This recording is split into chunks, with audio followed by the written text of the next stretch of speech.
Hello and welcome to a rather special episode of Fully Charged. Now, the other series I've been doing for many years on YouTube is called Carpool, and I'm going to record a carpool today. It's going to be very fully charged oriented, this one. It's an experiment, and I'd love to do more sort of fully charged carpool crossovers. But my passenger, who I'm waiting for at the moment, is a man called Richard Bruce. Now, you may not have heard of him, but he is very important in the world of electric cars. He works for a government organisation, part of the United Kingdom government, called the Office of Low Emission Vehicles. It's fairly obvious, really, isn't it? He knows a hell of a lot about electric cars. I'm not going to show you now, but in his front drive, charging at the moment, is a Nissan Leaf. He walks the walk as well as talks the talk. So please welcome into the passenger seat in this special, fully charged / carpool episode, Mr. Richard Bruce.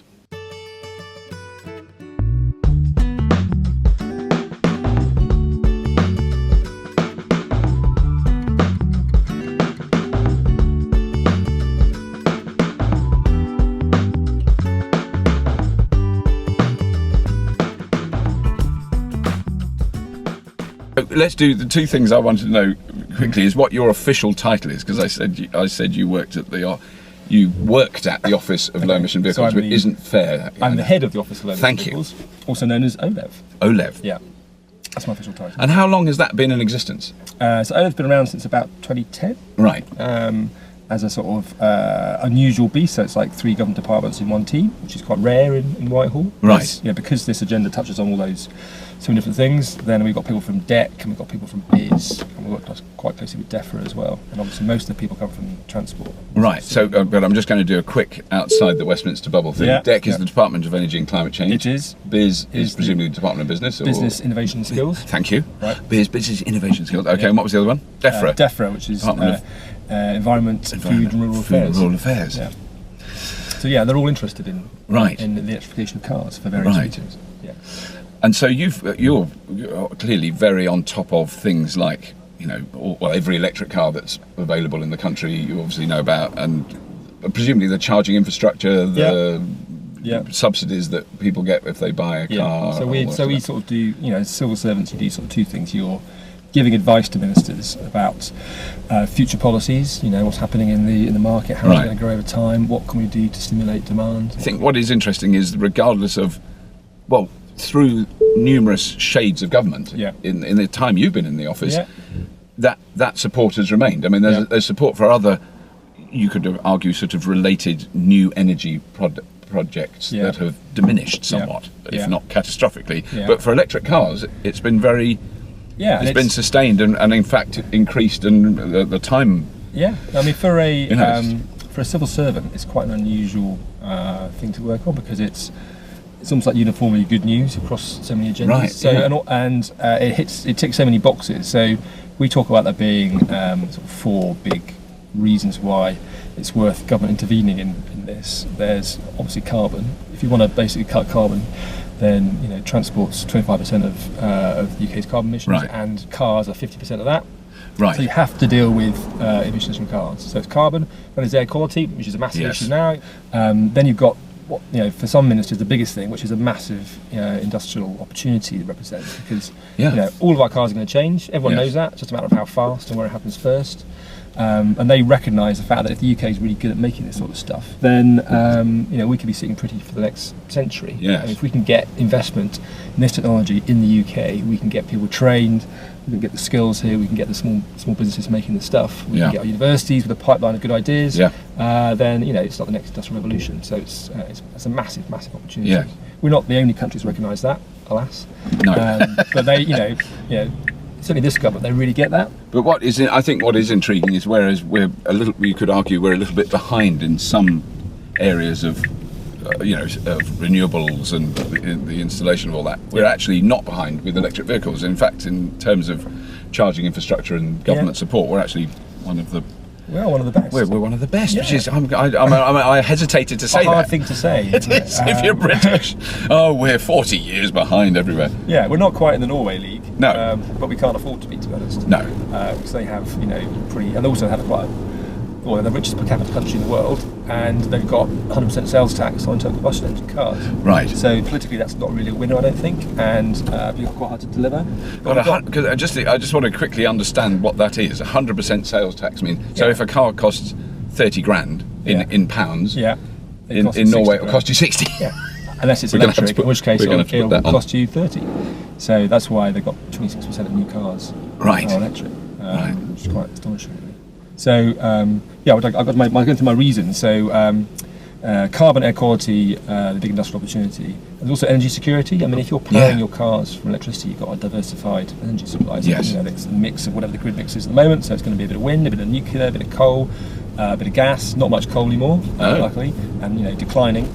So you're not as enthralled to the oil price as might otherwise be. Yeah. So that's four really big reasons why you'd want to be making this happen. And which interestingly then cross all party divisions, and it seems to have got fairly clear cross-party support. No, and I don't know if there's any. I don't know that there's any political party in the country that goes, let's ban electric cars now. No. I don't think, even with our bizarre collection of politicians. In the coalition, when we had the coalition government, both parties were up for this. Right.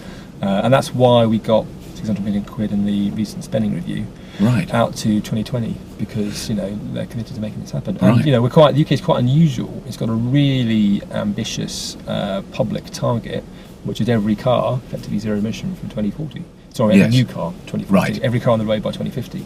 Right. Allowing sort of 10 years to turn over the whole fleet. Which is, I mean, it's a even if we get close to that, it's a colossal change, not just to where we would be here now, but also to very big industries in this country, as in oil refinery. I mean, we'll still be refining oil, we'll still be importing oil, but vastly less. Yeah, and it there's some sectors where it's quite hard to decarbonise. Like aviation, freight, shipping. They're much harder. But cars, you can, we're in one. Yeah. You can see the technology exists. You can see that it basically works. Yeah. So there's a big interest in making it happen as fast as possible. Yeah. The trick is to make it happen, and help UK industry benefit from it. That's the big policy challenge, because we're quite good in this country at making internal combustion engines. Yes, we've been doing it a long time. Yeah. So 1 in 3 diesel engines which Ford sell in the world is made in the UK. Wow, that's. So there's a big transition for companies like Ford. How do they transition from that technology to the future? Yeah, when you see that the scale of that is turning a massive ship. Yeah. With at the moment, a tiny little rudderette. Someone's got their finger in the water at the back to try and steer it. It's not the big issue. It's not being driven just by governments wanting it to happen. They're all regulating. Not just in Europe, not just individual countries in Europe, but all the major trading blocks globally are regulating emissions from vehicles. Right. And it's getting tougher and tougher and tougher. It's only heading one direction. It's not up. It's not flat. It's down, and it's tending towards zero. Yeah. And the manufacturers all know that.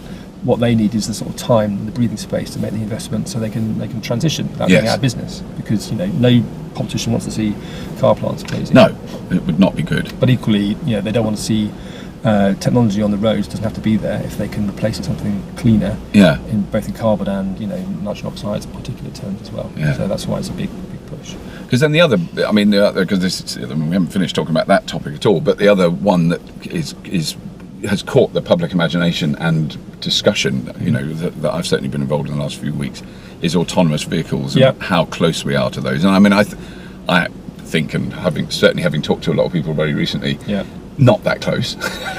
But I'm quite interested to know what the thoughts are as regards to legislation, because an insurance company's got in touch with me who are the first people to insure autonomous vehicles.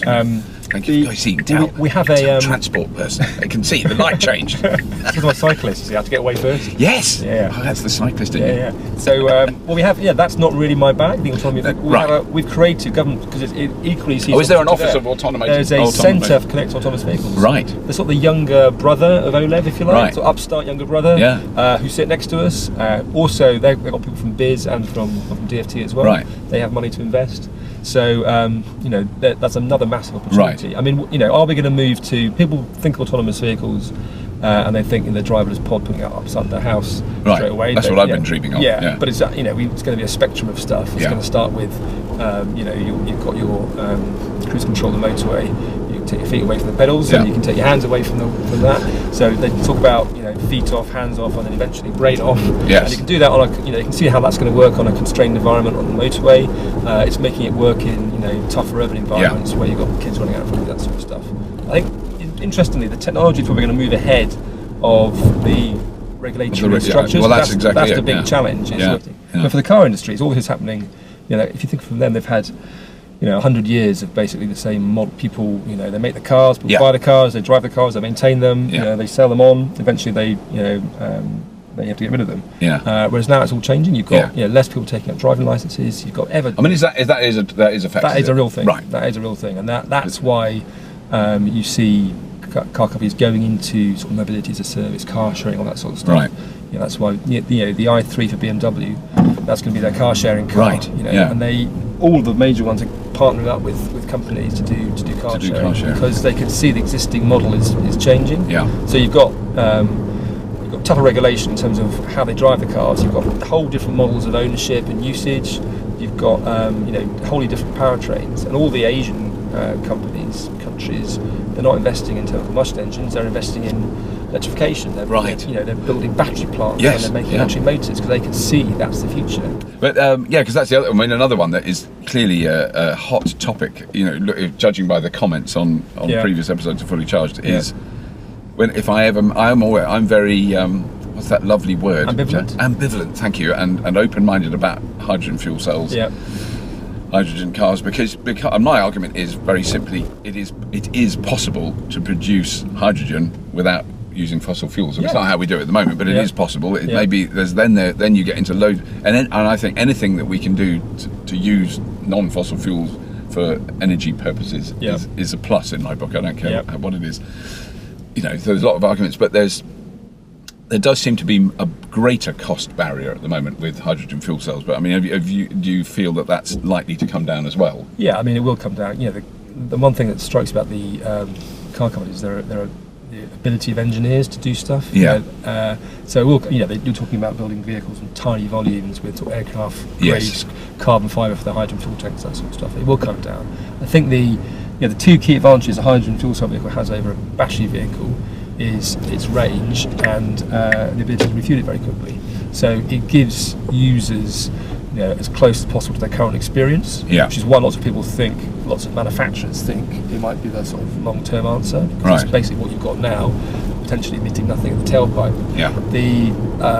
The challenges are that you need to have a viable infrastructure out there, which in the UK we think is starting off with around 65 hydrogen stations. We'll have 12 by the end of the year. Oh right, okay. So that's they are going in. Yeah, we're investing £7.5 million in building some hydrogen stations. Right. Because the numbers of vehicles coming, they're in the tens. Yes. You're not talking about hundreds or even thousands of vehicles. The running costs of hydrogen vehicles are probably always going to be more expensive than battery vehicles because you need to make hydrogen. It doesn't occur naturally anywhere on the Earth. People talk about being the most plentiful element in the universe. It's kind of joined to other things. Yeah, exactly. And you've got to split it off them. So it's never. I don't think it's ever going to have a running cost advantage that you've got with off-peak electricity. You can go 100 miles for £2 in a Nissan Leaf. Yes. You won't be able to do that in a hydrogen car. No. But you can go 400 miles and refuel it in a few minutes, which is always going to be challenging, I think, in a battery vehicle. So for certain use cases, it makes quite a lot of sense. Also for heavy vehicles. Well, that's what I've always thought. It really makes sense. If you're looking at trucks, zero-emission truck, you're thinking this has probably got some legs. And I know that there's a hydrogen truck working in the US. There's obviously hydrogen buses running around London as well. So that becomes a sort of cost issue. So this is another thing for manufacturers to face up to. Do they put their money on black or their money on red? And most of them are putting it on both because they really do not know what the wind technology will be. The most likely outcome is probably mixed. People think it has to be a Betamax VHS thing. It doesn't. Why does it have to be like that? Because if you're a sales rep who's doing 500 miles a day, you're going to need something that you can refuel quickly and get a long way. If you're like most people pottering around, average journey is 9 miles. You don't need that. And the convenience of charging at home for lots of people will be all they need, to be perfectly honest. What's quite interesting on this sort of subject is always that people who haven't driven battery vehicles, they need to see a sort of visible infrastructure to be able to feel they can buy the cars. Where do I go to get energy into my car, basically?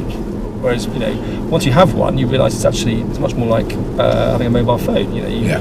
It's a bit low, I'll come in, I'll plug it in, wake up in the morning, it's 100% again, off I go, do my stuff, it's a bit low, plug it in. It's a completely different sort of way of using a car. Yes. That's very hard to... It's hard to grasp until you've got one. Grasp that until you've done it, yes. Yeah, exactly. Because once you've done it, it's bloody easy. Yeah. It's not difficult. The biggest strategic barrier is, to be honest, off-street parking. Yes, yes. Well, that's a very regular question I get, as you can imagine. I mean, that's...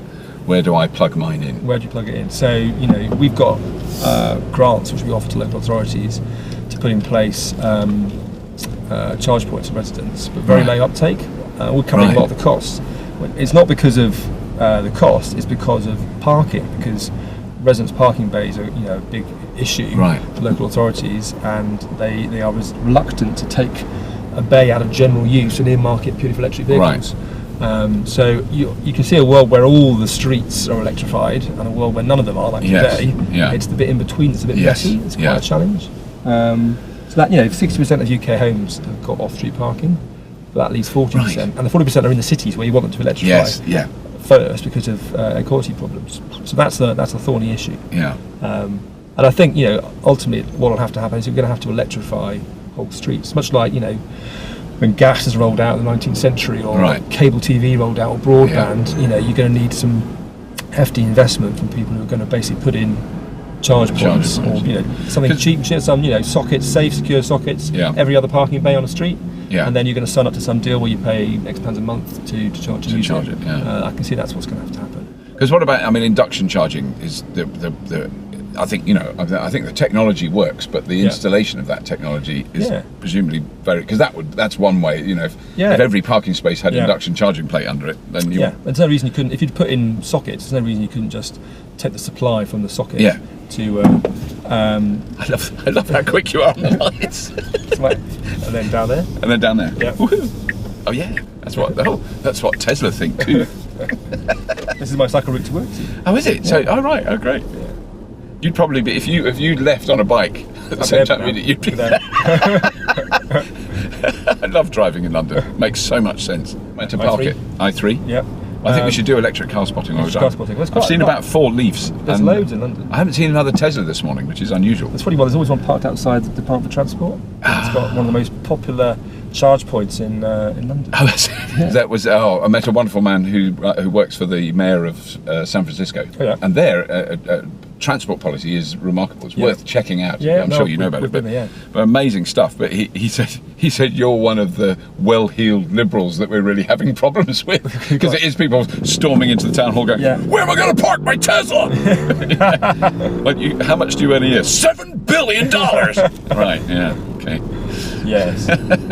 New technology always starts at the top of the market. It does seem to, doesn't it? But the good thing about Tesla is he simultaneously bust, 2 myths around. You can't go a long way in a car, which you can't go a long way very fast. And they're slow. So, which is fantastic. And what the impact of that was, it made the other car companies, who sold a lot of them, sit up and say, "Whoa, hang on a second, people want these cars." And I was at a meeting a couple of weeks ago, and a major, who will remain nameless, car company said, the premium sector is going electric. It's happening now. Our customers are asking for it. So that's a big change. If it does become a sort of standard thing that electric vehicles are roughly 200-ish miles of actual usable use, then I think that would change the picture faster than a lower cost. Because it doesn't take long, certainly for people who've driven them and test driven them, to work out, it costs more to buy, but it costs much less to run. And then if you factor in what you're spending on servicing and fuel, those are the 2 big things. And also, if the car companies can do some imaginative leasing deals and bundle it together. Unfortunately, most private individuals, they don't put enough weight on the running costs, so they just seem to stick a price. Fleets, they get that. They get the whole total cost of ownership thing. The ambition of the government is so strong. We have this big program of activity to make the UK, one of the lead countries. So we haven't just got money off the cars. We've got money for infrastructure, money for charge points on houses. We're supporting Highways England and putting never more than 20 miles from a charge point on we call the strategic road network, so the motorways and the major A roads. We've got money off buses, money for taxis. We've got money for RFD. We've got this city scheme stuff we've launched recently, where we get cities to do all those measures we know really work around giving people bus lane access or free parking. Right. So even in your office, you're actually more involved in sort of transport in general, mobility in general. Yeah, I mean, not just vehicles. Not just, well, yeah, I mean, our mission is to deliver this manifesto commitment, which is, every new car by 2040. So, and there's loads of ways we can do that, but and also to make the UK get the most economic benefits from it. Yeah. So the UK is quite good at hybrid buses, for example. Yes. London's got loads of zero-emission buses running around, and other cities are moving to do the same thing. So we've got grants for that, and then black cabs. London have said that every black cab has to be zero emission capable for 40 miles from 2018, which is really soon. Yeah, and that's a so that's every new cab that comes online after that. Yeah, right. And then every private hire vehicle from 2020. It's a bit of a no-brainer. But then the other one is, if we had 2 million electric cars, then we'd have to build 100 power stations to charge them, blah, blah, blah, all those things. Yeah. No, I mean, whereas what it appears to be is almost the opposite. We possibly need less. Well, no, you'd need. I mean, if all the cars were electric, you would need more generation capacity. That's a fact. But it's not additive. You wouldn't turn all that energy into electricity and then stick it on the peak in the evening, because people will charge their cars at night when there is far less demand. So actually, in a way, it helps you make the case for renewables. Wind turbines spinning away the North Sea at 2 a.m. That energy can go into cars. So you will need more energy, but you won't need as much as people think. Because you'll be filling in the trough rather than sticking on top of the peak. Yes. And then you've got the advantages, the opportunities for energy which come from electrification, which is things like there's sort of two main things. There's what they call demand side response. So the ability to turn on and off a load is worth an awful lot to the national grid. Yeah. So rather than having to fire up a whole new gas-fired power station, if you can turn on and off a whole bunch of electric cars, that's worth an awful lot to people. Yeah. That's the value now. You've got shopping centres turning off their air conditioning for a couple of minutes at a time and being paid for it by the grid. Right. So if you've got millions of cars plugged in potentially, and you can turn it on and off, that's really worth something. So they call that demand side response. That's got a value. And then more extreme than that is energy storage. So if your car's plugged in to the grid, then you can maybe use a little bit of the energy in the battery to help shave off a bit of the peak. And a little bit from loads and loads of cars is a load of energy, and that means that can save you building another power station essentially. Yeah. So there's big opportunities from electrifying cars, as well as the two opportunities. The two sort of challenges are more generation capacity, and you're going to have to possibly reinforce the local grid, the low voltage network, to cope with lots of people plugging in. But it's not as bad as people think. Can just go here. Yeah. So just here. Yeah, that's fine. Brilliant. Just up there. Thank you very much. That's good. Awesome. We'll have a lovely, relaxing day at work now. Yeah, thanks for driving me in. No, it's good. No, we got here in the end. So, hour and 27 minutes. Yeah. So you reckon it'll be? That's incredible, isn't it? It's incredible. An hour and a half to go 8 miles. 8 miles. 8.9. Don't over exaggerate. Thanks a lot. All right. Take care. See you soon. Bye bye.